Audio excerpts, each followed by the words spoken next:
So in this video, we'll show you how to install SLP-V.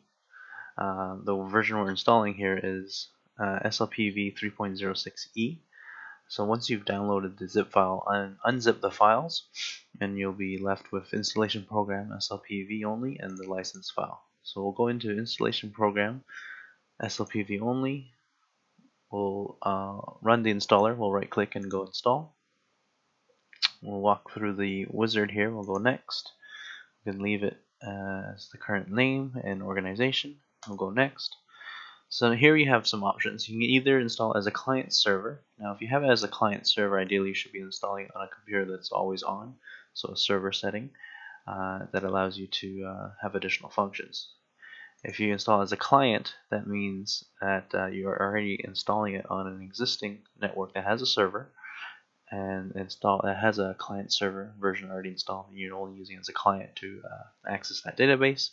And if you do standalone, that means the database resides on that particular computer, and no other computer can access that system. So it's only that one computer with the scales attached to it. So in this installation, we're going to go with the client and server setup. We'll hit next. We can leave the default path that's currently being installed, and we'll leave it as everyone. We'll go next, and then we'll finally go next, and it's going to install a program.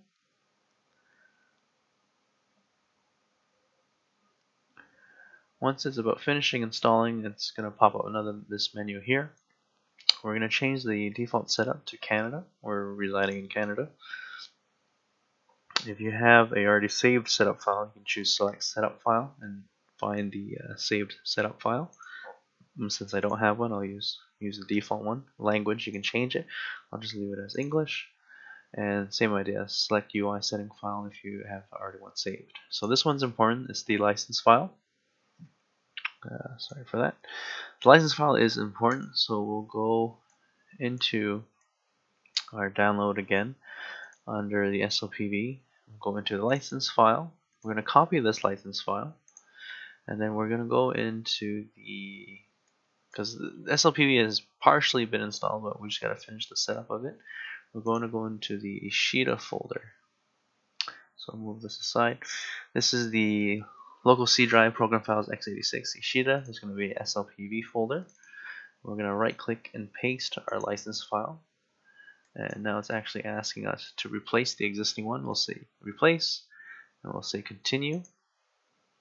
So that replaces that. Then we can go back into completing the installation of SLP-V by selecting the license file and choosing Scales User SLP. We'll go open and finally hit OK, and that should complete the setup of SLP-V.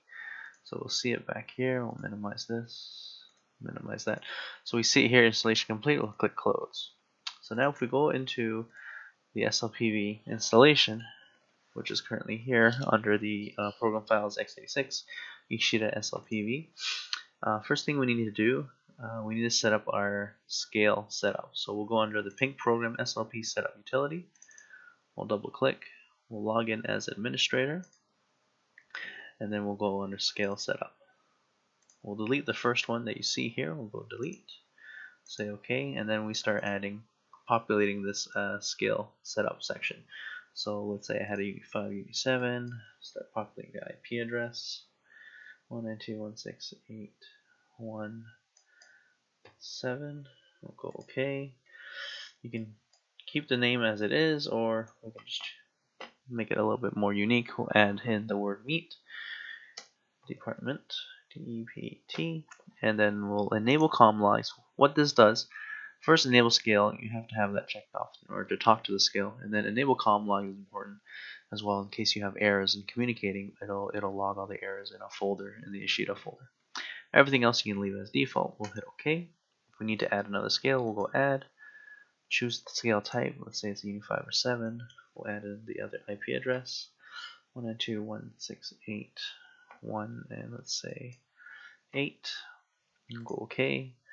Here we'll call it the fish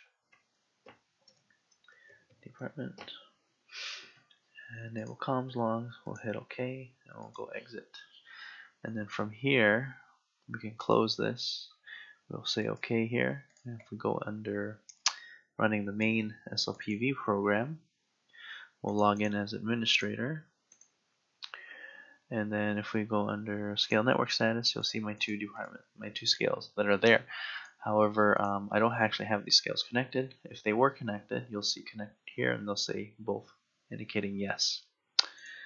One little trick here, if you're the only user using SLP-V, and you'll notice every time that you click on one of the programs, it's giving you this user login menu. If you log in as administrator under setup utility, so the pink program, go under users and delete the standard user. So you only have one profile, which is administrator. We'll hit exit. We'll exit here, and then we'll open up SLP-V. It won't nag you. It will not ask you to log in as a user because I'm already logged in as administrator, because the administrator is the only one available.